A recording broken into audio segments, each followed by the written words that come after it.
want to give us some very specific information about some homes that are currently available, as well as the REO reseller sort of system and how they do things. So we're going to go ahead and get started. We're going to take questions at the end of the webinar via the chat box to the right of your screen. You'll notice there's a box there.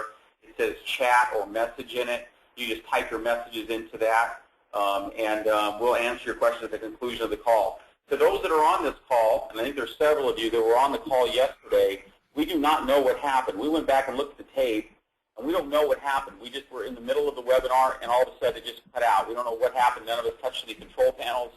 It just, for whatever reason, we just lost connectivity, I guess to say. But we really apologize for that. So anyway, let's go ahead and get started. I've just been pulling some new stuff, more contemporary stuff off the internet. I pulled this one off a couple of days ago. This is U.S. News and World Report, just talking about the 20 largest metropolitan markets surging 9% over the last 12 months. Just talking about, again, just the recovery of the housing market. This is a really good article, by the way. I read the whole article in U.S. News and World Report just yesterday morning, just talking about price increases going up at a greater level since any time since 2006, which is sort of when the bubble started to kind of come unglued. But a good, very good article. If you want the link to it, I can certainly send it to you. This is Ethan Roberts, Investor Place, February 11, 2013. Just some buyer strategies to survive today's real estate market, which obviously, as we talked about, has gotten very interesting. But just some tips here. Some of it applies to what we do and some doesn't, but some of these are really good. Don't wait to look at new listings. With homes selling so quickly, the longer you wait, the greater the likelihood of prices are going to go up. We've already seen that. As you all, or some of you know, our prices have gone up as we expected that they would. We've talked about that now for the last 4 or 5 months. But it is true, the longer you wait, the more prices will go up. So if you see something that you like, jump into it. If you can purchase it with cash, do so. Not the vast majority. I think every home that we've ever sold was purchased cash. It was not a leveraged type of acquisition at all.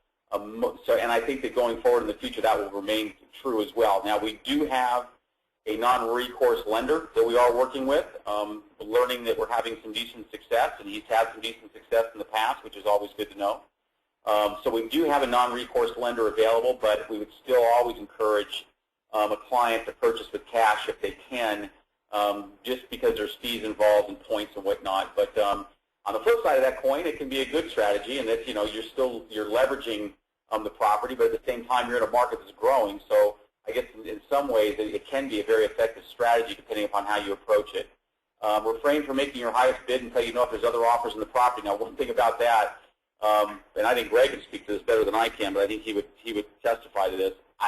I would believe that in most markets now, there's going to be multiple offers on almost any property. Greg, would you agree with that? Does our guys on the ground, are they seeing properties still where they can put in a bid and not see other competing bids?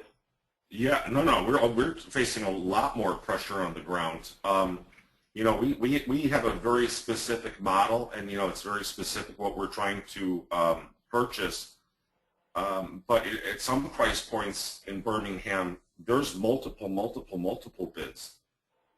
Yeah, and I think that as we talked about yesterday, we do some business with a couple of different wholesalers in different markets, and in some of these markets, Atlanta in particular, you're talking, in some cases, 20, 30 bids. It's just ridiculous. So I don't know whether you can wait very long when submitting a bid. The next point, consider buying a fixer-upper that's been on the market. We have bought fixer-uppers with great success. Now, if you're going to do that, you got to make sure you've got teams that know how to do the rehab, and maybe more importantly, and Greg, again, you can testify to this. More importantly, making sure that when you buy it, you understand what those rehab costs are, because the one mistake that most folks who do this on their own is they buy a piece of property for X, they estimate repairs to be X, and they get into the property and they realize the repairs are really 3 times that. But when you do that, you then push your selling price up to a point where either you can't sell it or you're just forced to sit on it for a longer period of time. So that's a really key piece. But fixer-uppers can have great value. And then don't be reluctant to bid above list price in a foreclosure. Boy, that is just the truth. Now, again, Greg, you can speak to that, but I would assume that at this point, you guys are probably bidding at list price or above, I would think. Would that be correct? Well, not yet. Again, in our market, not really. We're still, a lot of times we deal direct with Fannie Mae, Freddie Mac. and sometimes other sources where it's not on the MLS yet, so we get first crack at it, and a lot of times the homes will get multiple bids, but people have shown that they go ahead and make a bid, and then they have a 5-day inspection period, and then they back out on 90% of them. So we're pretty much getting everything first in our market. They're coming to us first because they know that we will execute and get the job done. Because you're paying cash. Right. So Wall Street Daily, April 23rd, again, I would encourage anybody that didn't see this article to read it. It's an excellent article. Quotes, the real estate market's on the path of recovery, and there's no better time to buy than now. We certainly believe that. We believe that 2013 is going to be probably the best year that we've ever had, maybe not even close in many ways, but it's certainly no better time to buy than now. This article is really kind of cool because what it talked about was, will we ever get back to 2005 pricing again? And as somebody who sold their home after the bubble burst, we all wish we'd have sold it 2004 or 5 or even early 2006, but the question is, will we get back there again? And the answer is, well, yeah, eventually we will get back to 2005 pricing again. It's going to be a little while, but I think this is one of the reasons why you see these large institutional investors jumping into the market. National Association of Realtors is something I try to follow at least once every few weeks anyway, but this was just about a month ago. Sales jumped 9% in 2012, the largest increase in 5 years, and home inventory levels hit a 5-year low in December 2012. That's absolutely true. Greg's going to talk about the market that we've chosen, which is Birmingham. We like that market a lot. Greg will speak to that in detail, but the one thing that we do like about that, we're not seeing inventory erode the way it is in some other markets. If you go back 1 year, some of the hottest markets in the country were Atlanta, Phoenix, and Las Vegas. You can't find inventory there now, and if you do, you're looking at yields in the 6 to 8% range. Again, the National Association of Realtors, 84% believe that real estate values and real estate transactions will increase in the coming year. 77% believe that new construction will increase. And 74% believe that the local economy is going to improve in 2013, which is really a contrasting difference to what we saw in 2012 and in 2011 when there was all this talk about fiscal cliffs and, the valuation of our dollar and our credit rating being reduced. And so all these things that occurred in the economy wasn't positive. And now we're starting to see a more positive forecast for 2013. No market is expected to see a decline in home values or real estate transactions in 2013, where 1/3 of the market did in 2012. And I think one of the reasons we're seeing that is because of hedge funds. And I've talked about this now for several months now, but it certainly is worth repeating because when hedge fund buyers are buying something, it's certainly worth taking note to. Typically, hedge funds buy the type of product that the individual investor can't buy. It's typically companies that you as an investor can't go out there and buy. Typically, they buy in markets that have been disconnected, that have some downside to them, where they can come in and get good deals. That's what hedge funds do. But rarely is there an opportunity where an individual can essentially buy the same asset that a hedge fund manager is buying, and it's simply because houses are houses. You can buy them one at a time, you can buy them 100 at a time. But the hedge funds are here. We compete with them on a daily basis. Greg and I have both developed a dialogue with a number of different hedge funds, and it's interesting to talk to them because it's interesting to know what their strategy is. Their strategy, interestingly, is not a whole lot different than what your strategy should be, and that's just, hey, you buy a piece of property, you buy it at a great value, you fix it up, you rent it out, you create cash flow, you take some tax benefits from it, then you sell it at a time that you choose to sell it and liquidate it. You're in a market that's going to go up and it's going to climb, and it's just a great business. The key is to have a company that can walk with you beside that, especially if the house isn't next door. And typically, if you're looking for a high yield, you're not going to buy that in California or the place that you possibly reside. You're going to buy it in a market like where REO Resellers focused at, which is Birmingham, Alabama. I pulled this off just a couple days ago, and I just found this article. Every time I read it, I still find it amazing because these numbers here just seem to be out of this world to me. Investors buying foreclosed U.S. homes might have less than 2 years to accumulate properties as competition and rising prices shrink the pool of cheap assets, according to Blackstone, the largest buyer in the country. Then the quote about they've invested $1.5 billion this year in foreclosures. This was in 2012. This was on a conference call he had in November of 2012. So they invested $1.5 billion in 2012 up through November in real estate. Then he just goes on to say that's one of the risks of emergence. People like us get into the space. as individual homeowner confidence grows, frankly, buying a home today is pretty compelling. And we think so too. We thought that since REO Reseller was founded back in 2007, 2008. But 100 million houses a week, I still read that, and I still find that to be just an amazing number. I can't even believe that's even true. But the bottom line is, if you Google Blackstone, you're going to see a lot of press about Blackstone.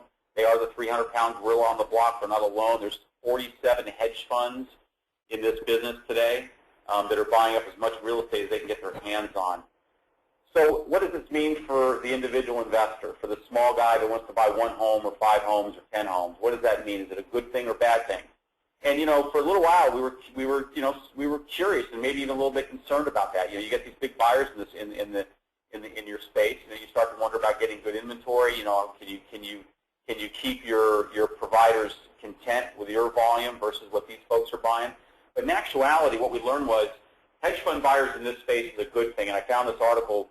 This was probably in early January, middle of January, and it actually cited 5 reasons that it was good to have hedge funds in this space. And I pulled out 3 that I thought were most relevant. First of all, they are driving up prices. We're seeing prices rise simply because we're seeing institutional money in this market creating competition at a high level for inventory. They're also buying undesirable inventory, which is something that we don't do, and Greg will speak to that in a few slides here. But they will buy properties in bulk, which then causes them to have a percentage of their portfolio to be underperforming. One thing you'll notice if you Google hedge funds and you read deep into what they're doing, you'll notice that they look for a yield of 7 to 9%. Now, most of you who know what we do, we look for 10 to 14. And we can do that because we're cherry picking. But the reason I think, and I don't know this for a fact, but I'm pretty sure, but I think the reason they're looking at only 7 to 9 points is they have a percentage of their portfolio that's underperforming, that's not occupied, it's been vacant for a long period of time, that needs extensive rehab work. We all know the stories, the horror stories about people buying or selling homes, having their home foreclosed upon and then leaving the house and taking everything with it except the kitchen sink, and in some cases they took the kitchen sink too. And so those homes are in need of extensive rehab. I know that Greg will speak to this again, but REO Reseller does not do that. We don't get into properties that have been completely gutted out. But when you buy a bulk list or a tape, you're going to get a percentage of that. But that's a good thing. And it's a good thing because it raises the value of the entire neighborhood by buying homes that would otherwise sit vacant for a long period of time. And then finally, and maybe the most important, is they provide an aftermarket for the seller to sell when they look to exit out. Anybody that gets into the real estate business or any other business for that matter always wants to have an exit strategy. And what is that exit strategy going to be? Well, I'm going to sell my house in year 5, or I'm going to sell my house in year 10, or whatever it may be, or year 3. But to know that you've got institutional money looking to buy real estate provides an aftermarket. So for our investors, it's a very comforting thought to know that, hey, I've got a good piece of property. It's valued at this. Greg's going to show you some nice property in a little bit here. It's valued at this. It's creating cash flow. I'm going to get some tax benefits. As my financial planner explained to me some things I can do from that perspective. And then I know that when I want to sell it, as the properties continue to appreciate, in 2, 3, 5 years from now when I sell, I'm going to get a nice rate of return on my investment. I've had this for a year now, and it's interesting. CNBC talked about, well, home prices have not hit bottom nationally. Well, okay, we've hit bottom. This is a year old, and we've hit bottom. Interesting, though, it says that demand is starting to grow, especially for distressed properties at the low end of the market. Very interesting, because that was always our market. We always believed that, and this is Greg's model. He can speak to why he did that. But the belief was that that was where the yield was in the low end of the market. Now, what's really interesting and also comforting to know is that the hedge funds think the same thing. They're not going after properties primarily in California or New York or some of these areas of Boston. They don't go into those types of areas where the real estate values are still strong. They go into areas where it's the lower end of the market, the $50,000, $60,000, $70,000, $80,000, $90,000 house is sort of the wheelhouse they operate in. The low end of the market is where they invest their money. There's a reason for that. Greg's going to explain that, but it's just simple math. And then it talks about hedge funds getting into the business. Well, that happened, that's for sure. And then how does an individual investor get in without extra cash lying around? The answer is retirement funds. We do these webinars. Matter of fact, we just scheduled another one today for June the 4th at 12 noon with Accuplan. We'll be doing one with them. They're a third-party administrator managing people's 401ks, self-directed IRAs. We do a great deal of our business with folks looking to rebuild a retirement or an investment portfolio that has fallen in value. looking to put something in it more stable, which is what they see and what the hedge funds are doing, something that's more stable, that's more of a commodity than a paper asset, a paper investment. And real estate is the answer for a lot of those folks. And with that, I'm going to let Greg take it. I want to thank everybody again for being here. Again, we're going to take questions at the end of the broadcast. And Greg, thanks again for being here, and I'll turn it over to you. No, I appreciate everybody being on the call. I'm going to tell you up front, I got bad allergies today, so if I start coughing or sneezing. But let me just start off, before we get into REO Reseller, I want to give everybody an idea of my background, how we started, and why we do what we do. I was a financial advisor for 18 years. I trained over 1,800 reps. I was a top producer. That was my job. That's what I did. I was a numbers guy, and I sold investments. And the reason I'm telling you this is because I saw an opportunity fairly early. I know the slide says 2008, but it was actually 2007. We incorporated in 2008. But I wanted to design something. I knew that this was coming. I was probably way ahead of my time, because I will tell you that I didn't make any money in 2007 or half of 2008. But what I was trying to do was look for, as a financial advisor, you look for the least amount of risk for the best return possible. And I won't get into the details on all that, but typically, it's the riskiest things that pay the most over time. And in this case, it really isn't. We have been doing this for 5 years. We know how to minimize the risk. When you see the options of homes, you'll see to what degree we minimize the risk, and I'll talk about how we acquire them and that type of thing. We are a one-stop shop for investors that want to be on the right side of the foreclosure boom. Again, we have some investors who are real estate experts, and we have people who know absolutely nothing about real estate. And I really want to emphasize that you don't need to know anything, but the more that you do know, the more that you will appreciate all the little things that we do. You can go to the next slide. I'm just putting this up. I'm going to stop announcing this, but I just wanted to make clear, we have a lot of people who've been attending the webinars and wondering, how did we get your name? Okay. You may remember a man by the name of Jonathan Mednick. He owned and operates Home Traders. Well, Jonathan actually works for me now, has been for a little over 3 years. He lives in our marketplace, and he oversees everything. And we talk about all the infrastructure, that all makes sense. But I just want to let you know that if you were a client of Home Traders, I've acquired Home Traders, and we are one as of now. Have been for a couple months now. All right. I'm going to go a little slow on this slide. Everybody wants to know how we do what we do. There's not a lot of rocket science behind it. I would never suggest, if you don't know what you're doing, I would never, ever suggest trying to do this yourself.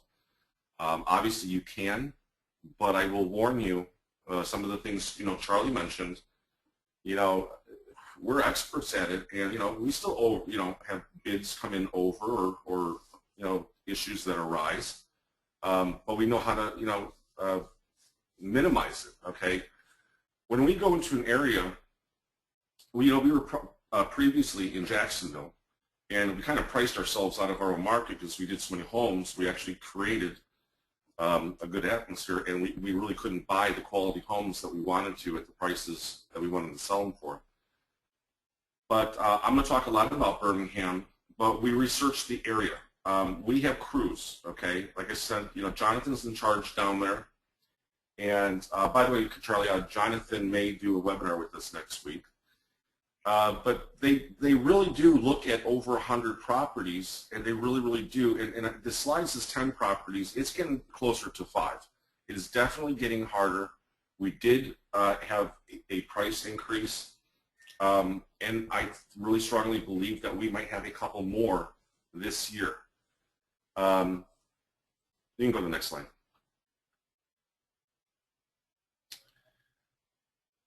The biggest thing that we look at, neighborhoods where the rental values are high, the resale values are consistent, but are positioned to grow, okay? The homes that we sell, you know, in 2005, 6, 7, you know, these homes were going for 90 on the very low end. 170 was pretty typical.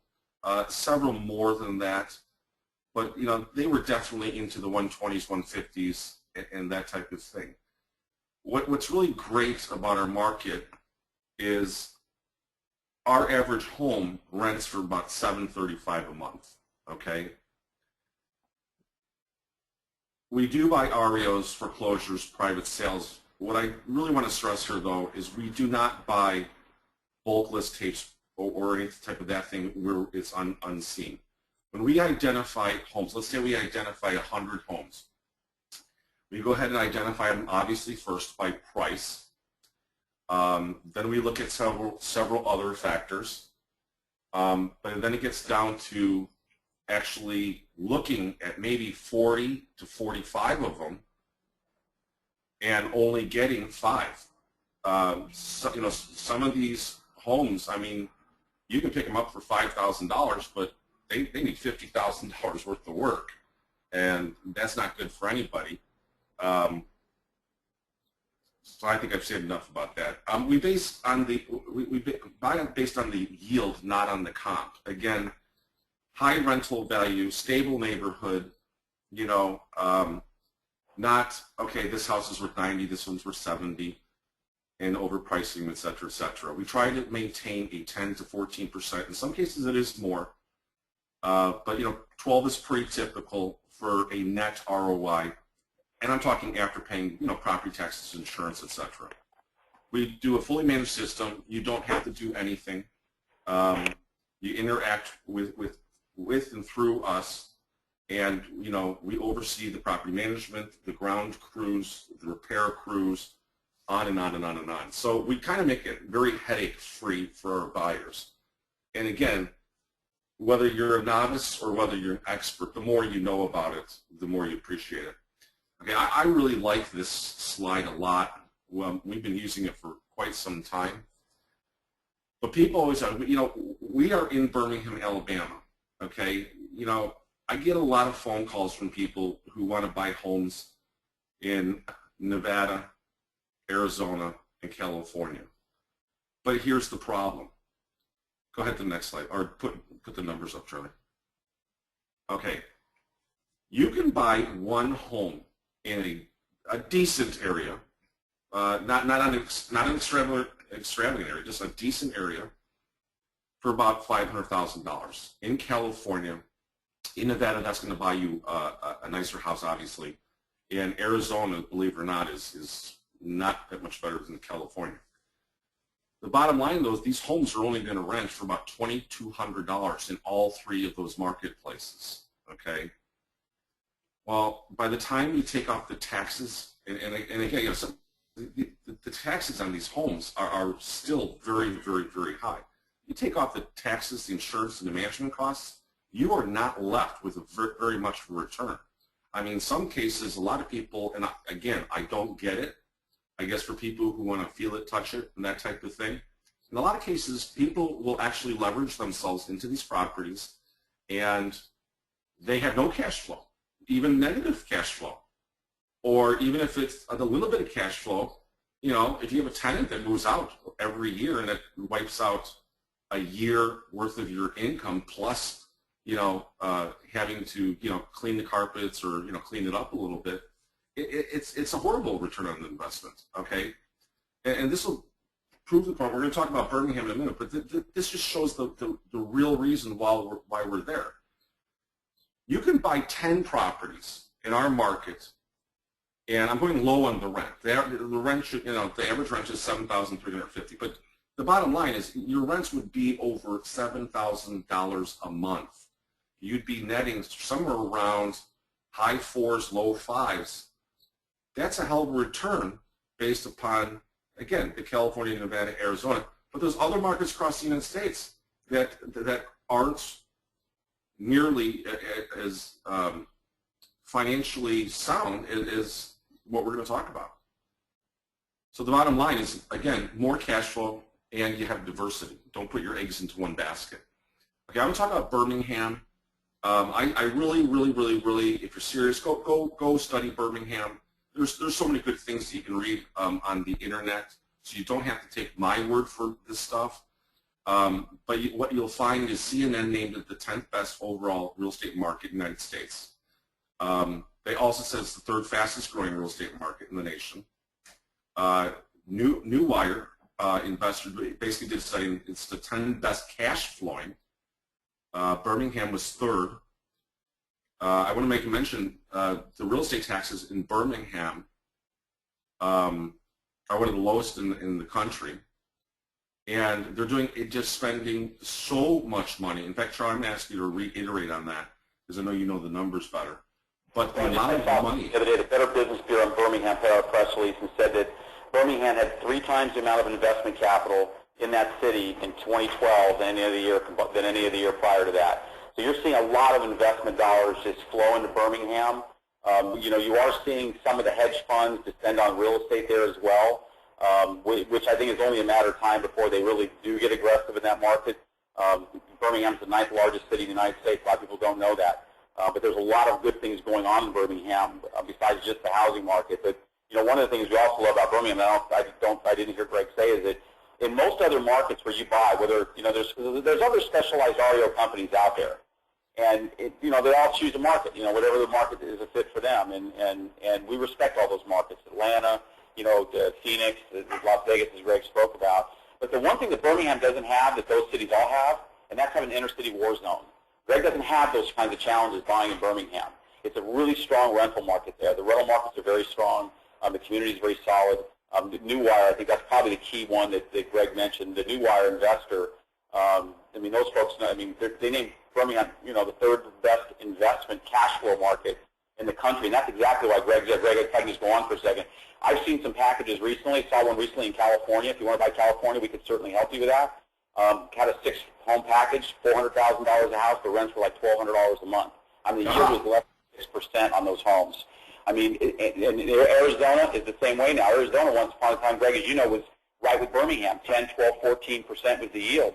Now, it's not even close to that now. Now it's like 7, 8, maybe. Vegas is low now that you can find anything. In Atlanta's right around 7, 8% is the yield in Atlanta. But the prices are going up there so fast that, who knows where that market's going to go. But, bottom line is there's just a lot of good things about Birmingham with regards to not just the local economy there, but also the strength of, the investment market as a whole there.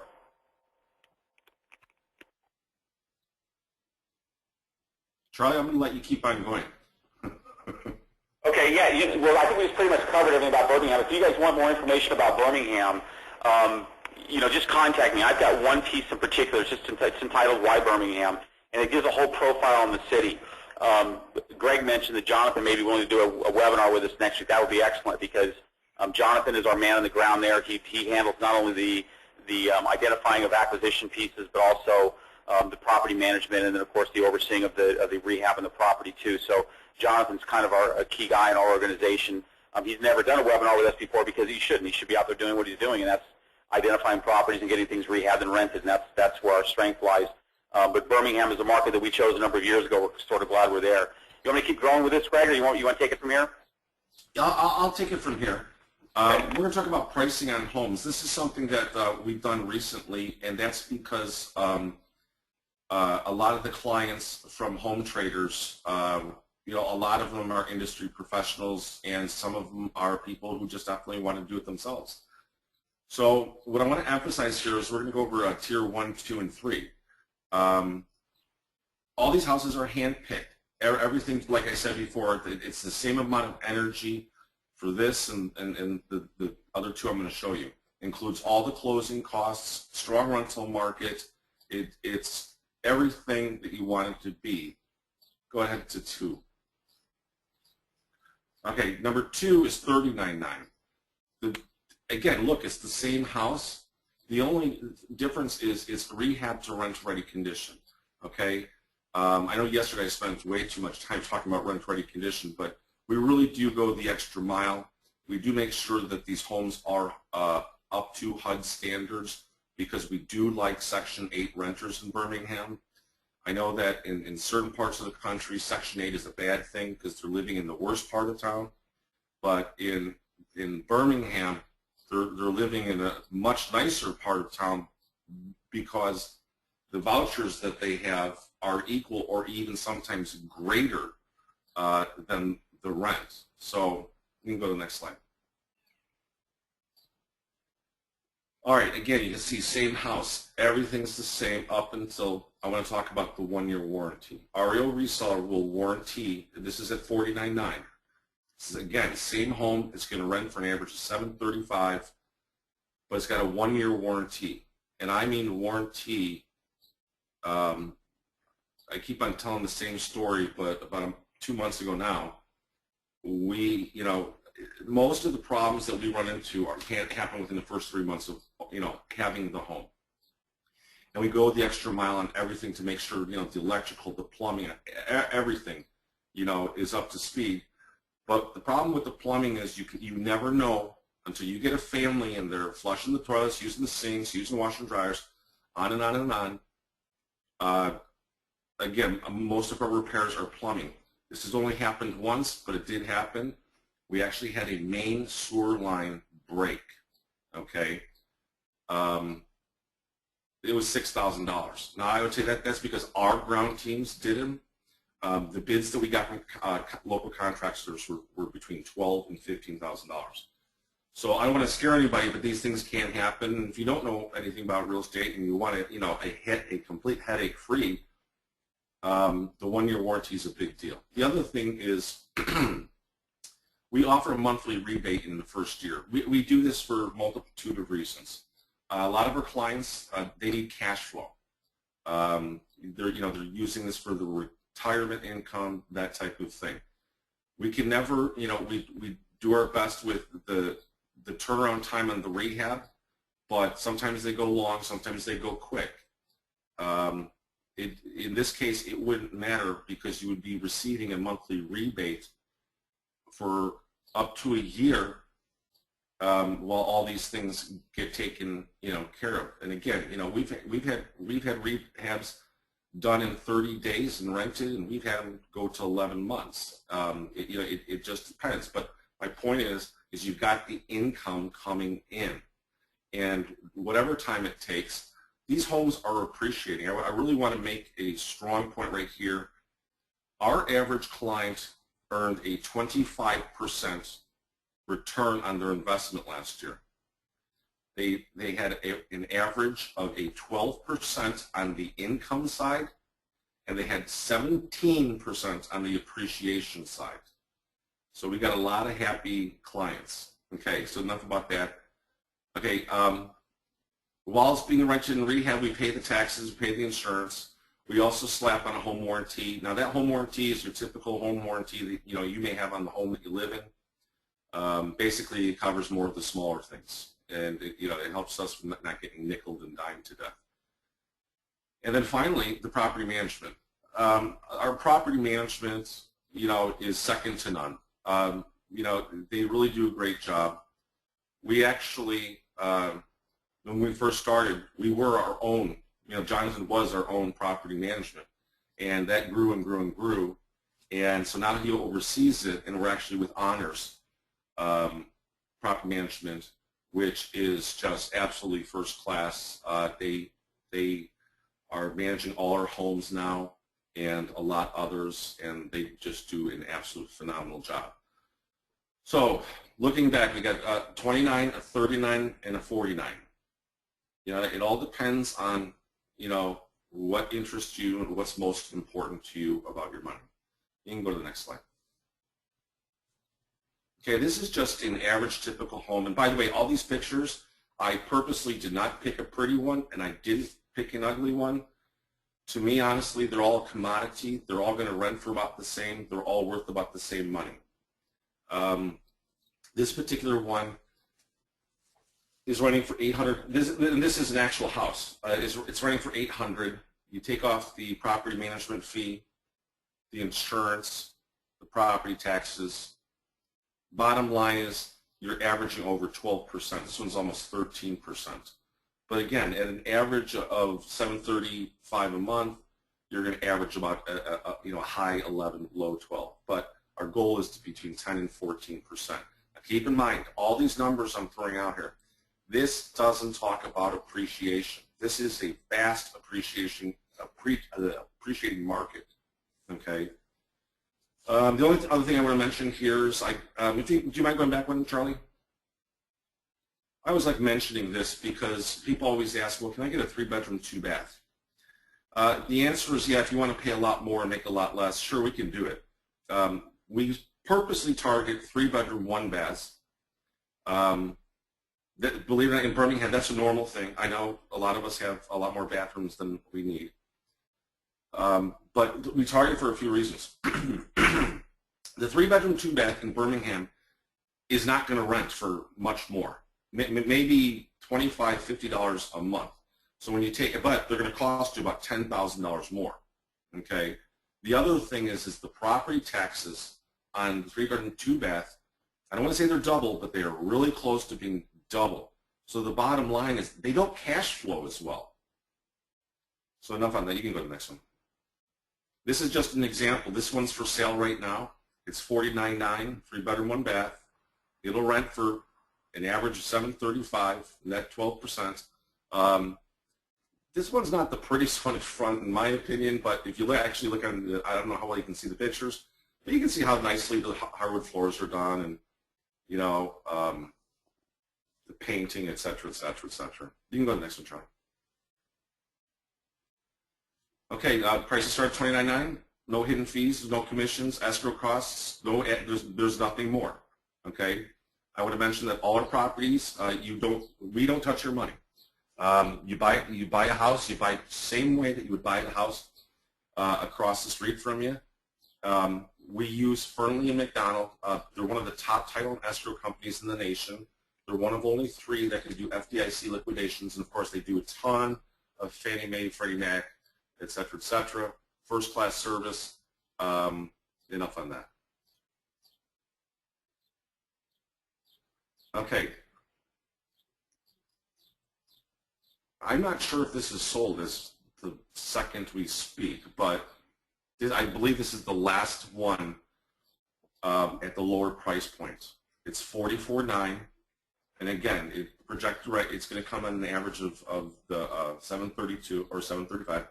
We went ahead and just did the numbers based upon 700. You can see the return. It's a little higher. But here's something I really want to go over.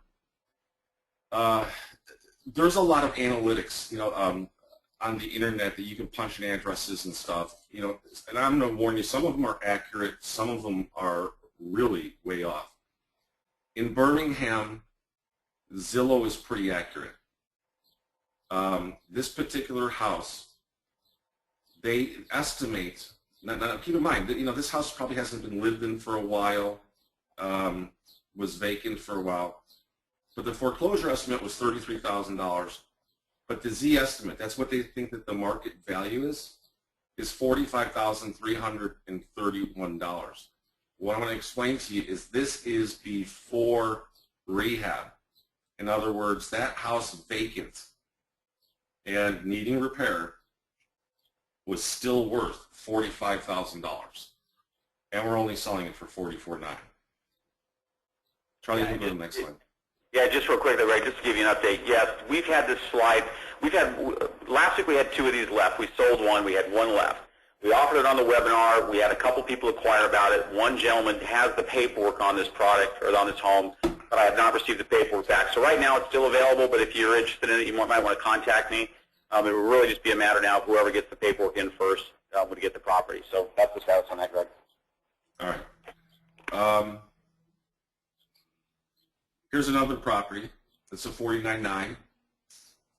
You can see again, same projected rent, same cash flow, same everything. The emphasis I want to put on here is the Zillow, the Z estimate they call it, is $51,745. Keep in mind again, that is before rehab. Okay. Now in the Jefferson County, that's where Birmingham is. And be careful, this doesn't work across the country. This is just, every county is different.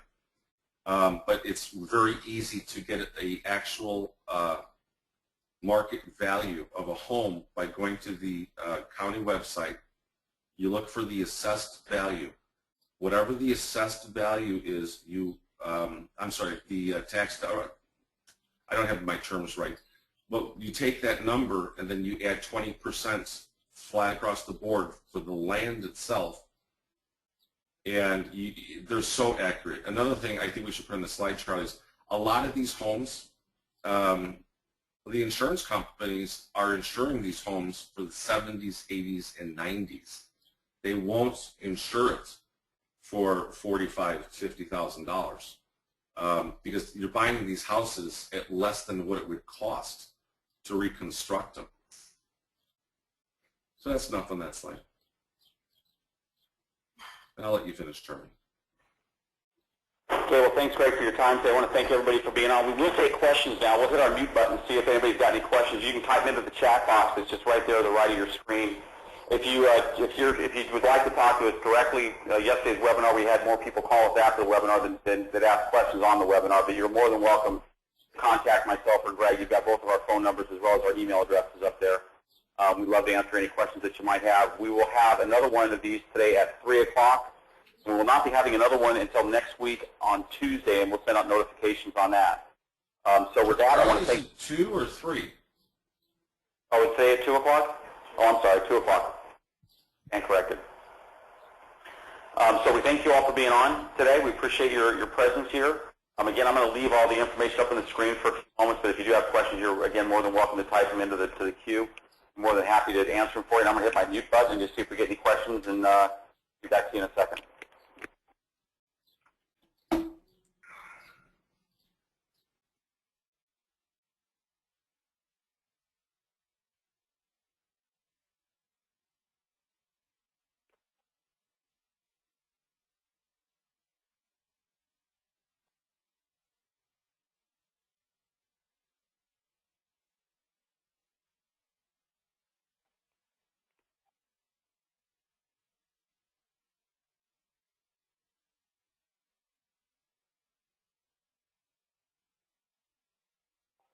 I've got several people with their hands up. Unfortunately, I can't open these mics up. There's too many people on this call. If I open up the mics, we're going to have a symphony of noise in the background. So either go ahead and ask your question in the queue, type it in, or just give us a call.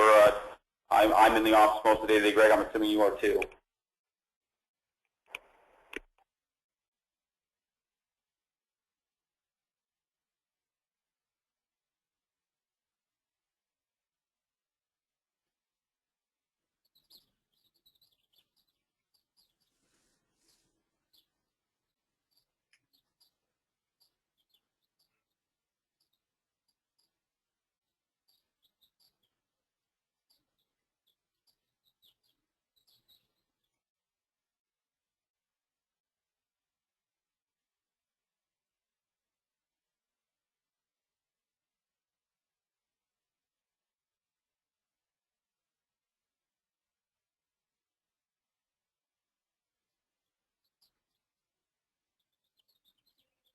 Okay, there's no messages in the queue, but I'm going to hang around for a few minutes just in case somebody is slow at the keyboard. So if you got a question, type it in. If not, again, I'm going to leave these numbers up here for a few minutes. You're more than welcome to give us a call. Greg, I want to thank you again for being on today, and we'll talk to you at 2 o'clock. Awesome. Thanks for everybody for attending. I really appreciate it. Talk to you soon.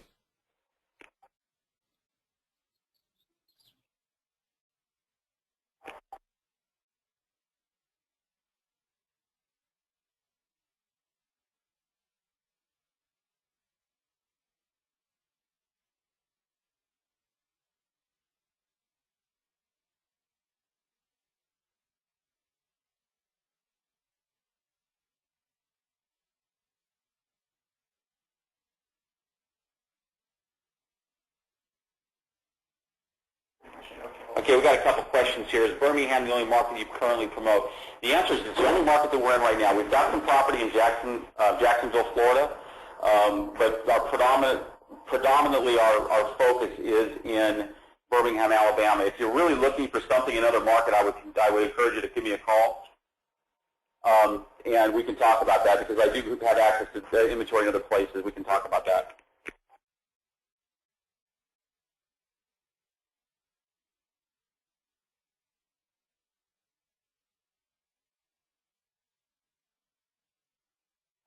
Okay, the question is, do you have to move your money from a 401k to invest in these properties? The answer is no. Most of our, like all of our sales have been cash sales, but a lot of it does come from a 401k or a self-directed IRA. It doesn't have to be. We've just found a niche in that market. We've done a lot of work with third-party administrators like, Guidance Financial, Entrust, AccuPlan, UDirect IRA. We've done webinars with them now for a number of years, and so we've had a pretty good track record of success with working with groups that, understand there's value in real estate, but they don't want to be involved in it, and so they contract with us. They buy a home through the self-directed IRA. They experience that cash flow. So it's a very good thing, but that doesn't mean it's got to be paid. It's got to be done through a self-directed IRA. It is a good strategy in some ways, though, but I'm not a financial planner, so I'm not going to tell you the reason why, but I've heard this presentation over and over the last couple of years. There are some advantages of doing it through a self-directed IRA or a 401k. There's some benefits to that. But you'd want to talk to a financial planner. I can certainly refer one to you if you like.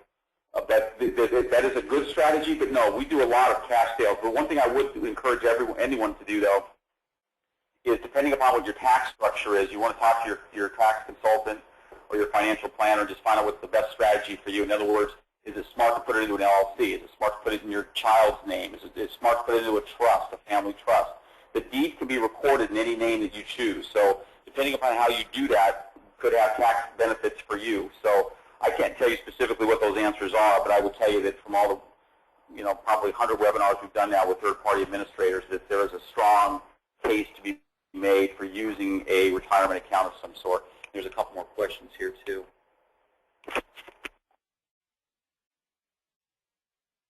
How long should you hold these properties before you can flip them for a profit? Okay, that varies from market to market. And in Birmingham, I would tell you absolutely at this moment in time, your strategy should be buy and hold. When I say buy and hold, I'm saying at least 3 years. And I only say that because you can buy and flip.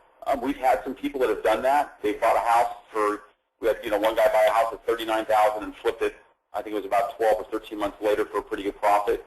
You can certainly do that. But this market here is buy and hold. I think any investor would tell you, and any smart hedge fund manager, if you were having a cup of coffee with one of those guys, they would tell you that, hey, you know what, in this market, buy it, sit on it, wait for it to come back, because you are going to see the market get back to, as we talked about earlier, you get back to 2005 prices. It won't be tomorrow, but you're going to see that in the future.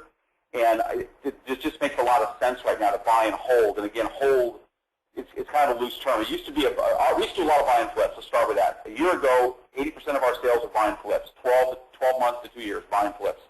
Today, we encourage most everyone to do a buy and hold because it doesn't make, if you sell in 12 months from now, you will kick yourself in 24 months from now. So we would tell you to buy and hold it for at least a 3-year period.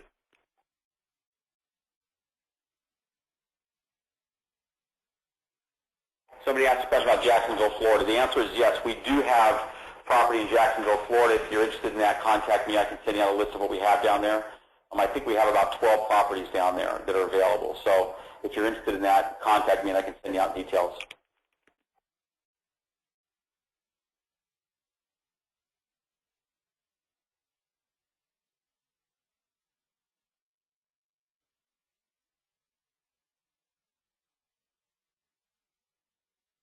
Okay, that's all the questions. I want to thank everyone for being. Now we got another question.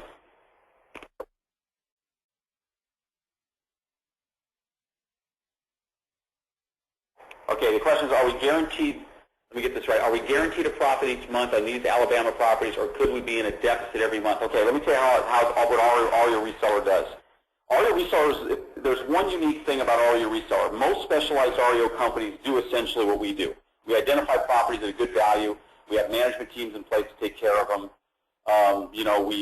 We try to buy right so that the values are high. That's why we give you Zillow estimates and that sort of thing, so it gives you an idea of what we're seeing on our end.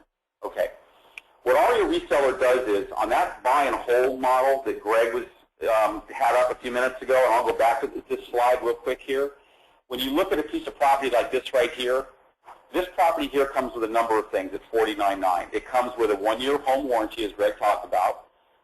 It comes with a 1-year warranty on all repairs, so all repairs in the first year are covered.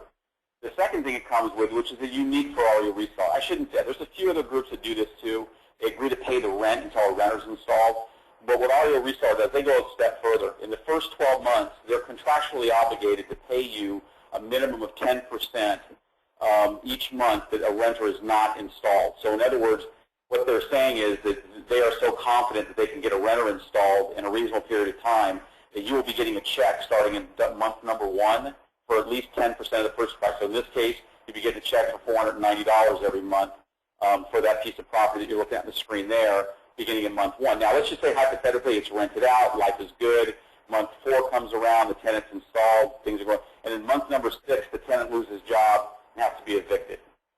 In that case, in month 6, 7, 8, and whatever any month up to month 12, REO Reseller again would have to pay you a 10% rebate on that property. So your rent is warranted at 10% in year 1. So in year 1, you have literally no downside in year 1. Your warranties, your repairs are covered, the rents are covered at 10%, so you're guaranteed cash flow. So you buy the house, let's say June 1st, you close escrow on the home.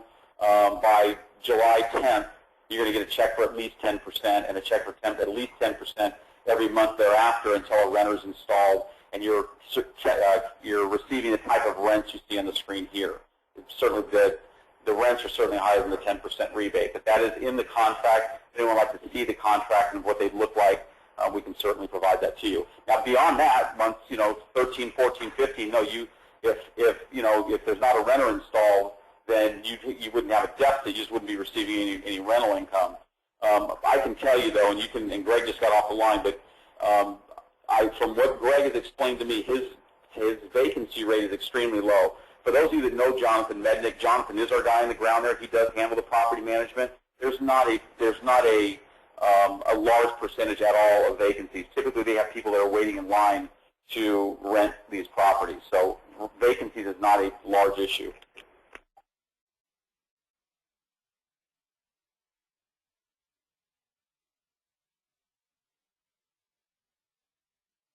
Okay, the question is, are we buying the properties from REO Reseller or another individual investor? No, you're buying the properties from REO Reseller. You might have missed that part. REO Reseller owns the property before they can sell it. They buy it first. When you go through escrow, when you go through Fernley McDonald, the title is transferred from REO Reseller to you, to whatever entity name if you say it's, put it in my name or my company's name or my child's trust name, whatever it might be. Title is transferred from REO Reseller to you. It's the reason why, if you remember one of those slides a ways back when Greg talked about, we buy them first, we cherry pick them, because if they can't sell them, they own them. So if they can't find an investor to buy them, they own them. So no, it's not bought by an investor. We actually buy these properties, as Greg outlined, typically through banks or the REO process. They own it, then they sell it to an investor through an escrow process. Your money, by the way, goes to escrow. It does not go to REO Reseller, and that money is not touched until you sign off on the property.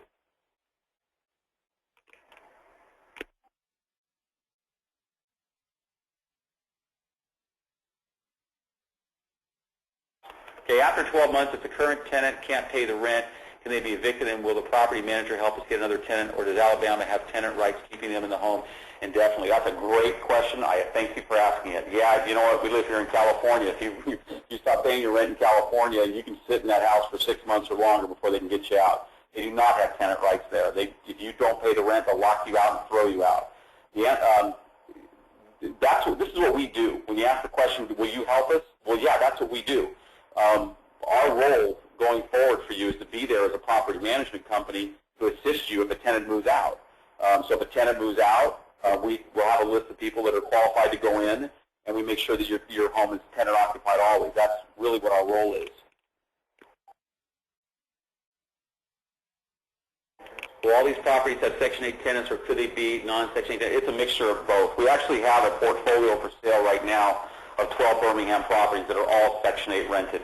As Greg mentioned, they try to bring these homes all to HUD standards so that they are Section 8 approved. As many of you may know, as an investor, it's always a good thing to have the home be Section 8 approved. Now, whether or not you have a Section 8 renter or not is another matter, but it is a good strategy to have a home that is Section 8 approved for, again, you're in the property for 3 years, your tenant moves out, been qualified for a Section 8 renter. So that opens up a different market for you. And a lot of people, it's really interesting about Section 8 renters. We have people that buy portfolios of just Section 8 properties, and then there's other people that say they don't want Section 8 properties. So it's kind of like a mixed thing. Personally, my feeling is if you can get government money to pay your rent every month, I think that's a great thing. But it's just a mixed bag. Not every property is now. If you did, for example, say we want a Section 8 renter, yeah, we would just say, okay, it may take us a couple extra months to rent it out. You'd still get your rebate in that period of time, but we would then search for a Section 8 renter.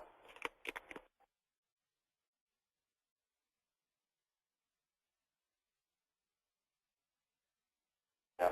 Okay, how much does it cost to get the extra tenant in place if the other tenant gets moved out? The answer is nothing. That's what the property management does. They take a property management fee of 10%. It's outlined. We did not put the property management fee on this slide here. Typically, we put a lot of information on the slide you're looking at here. Typically, what we have in there is the breakdown. If you go back to these other ones, if you look at some of the other ones we have here, if you notice in this accounting here, we put the property management fees in here. So we deduct these things out. If you look at this, the caption right here, you got rent, property management fee, insurance, property taxes, operating expenses, net income. That's typically what you would see for a property management company. The property management company gets paid to have a tenant in there. If there's no tenant in there, the property manager is not getting paid either. So, no, that's what we do. If you lose your tenant, we would then reinstall a tenant in there for you to where it's creating cash flow again.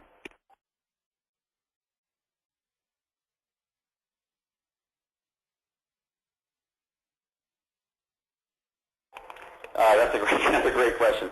I'll paraphrase. Have we seen Section 8 homes get destroyed because Section 8 renters just, no, the answer is no, we haven't, but that's not to say that doesn't happen. I mean, it's like the example that Greg gave today about the water main breaking. That doesn't happen every day either. That's happened exactly one time. That doesn't mean it can't happen, though. It doesn't mean that if you have a rental property, it doesn't matter whether it's in Alabama or California, it doesn't matter where it's at. If you have a rental property, you're always going to have some level of risk that some knucklehead's going to go in there and destroy the house. The only thing that we've had recently that I remember hearing of was we had a tenant that moved out and took the air conditioning unit. That did occur. And that, you know, if it's the first year, then the home warranty covers all that stuff. And by the way, Greg didn't mention this either, but in the second year, once that warranty is expired with REO Reseller, you can buy home warranties fairly inexpensive. Home warranties are not all that expensive to buy. So if you're concerned about the repair type issue, I would just encourage you that after you buy the property, after that first year, during the course of that first year, to look into for year number 2 to have a home warranty policy put in place.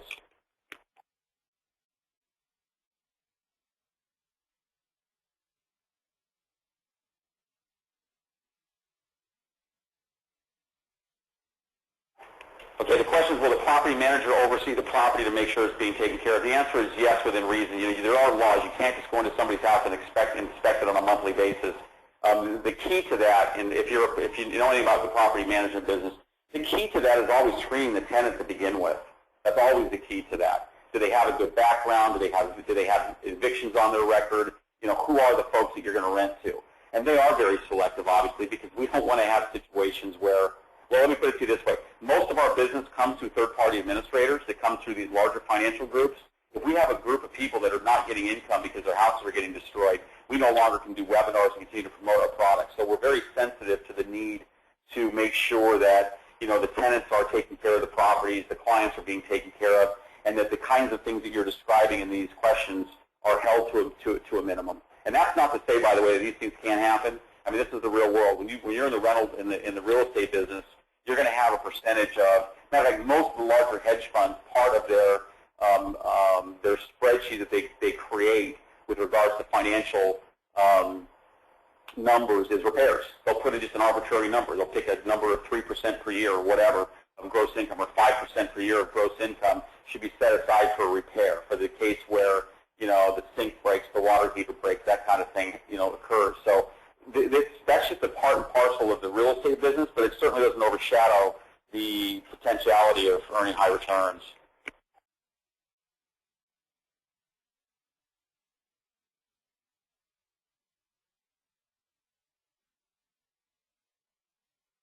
I'll paraphrase the last question. Have we seen an empty house for longer than 2 months? I'd have to ask Greg that question, but I think the answer to that's probably no. Typically, the turnaround time is less than 30 days to reinstall a tenant, and we don't see a lot of, in Birmingham at least. By the way, I should point out, somebody asked a question about Jacksonville. One of the reasons why we didn't stay in Jacksonville is you saw a lot more of that stuff in Jacksonville than you saw in Birmingham. But the answer is, to my knowledge, no. I've got your particular name and email here. I'll get you a better answer to that specifically with regards to statistically information about, what percentage of homes are either damaged and or, have a renter gone for more than, say 30 days. But I will tell you that I know that number is pretty low. Can I speak after this call? Yes, I can. I'll be at my desk here till about, till 2 o'clock, which is our next webinar in 1 hour.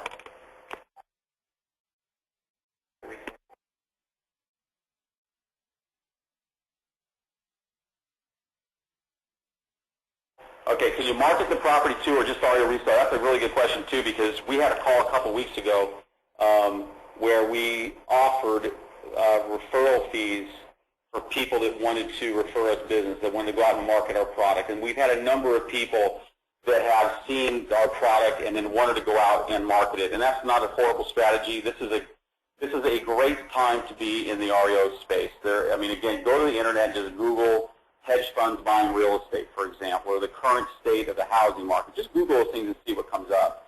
There's a lot of buyers out there for real estate right now. And so, if you know people, if you want to make a referral to us, we certainly are open to that. Again, we had a webinar where we offered a specific fee to send us referrals, and then we would just work those referrals and pay you a fee for that. So the answer to that, absolutely, we do that. We used to have, by the way, a large network of financial planners primarily who marketed for us, and we still do that, but our focus now really is more on working with institutional groups that look to buy real estate as an investment.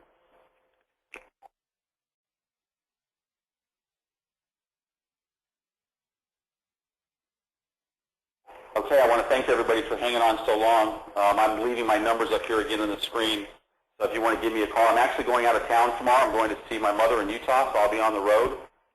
So if you want to drop me an email, I can give you my cell phone number. You're welcome to call me if you can't reach me today.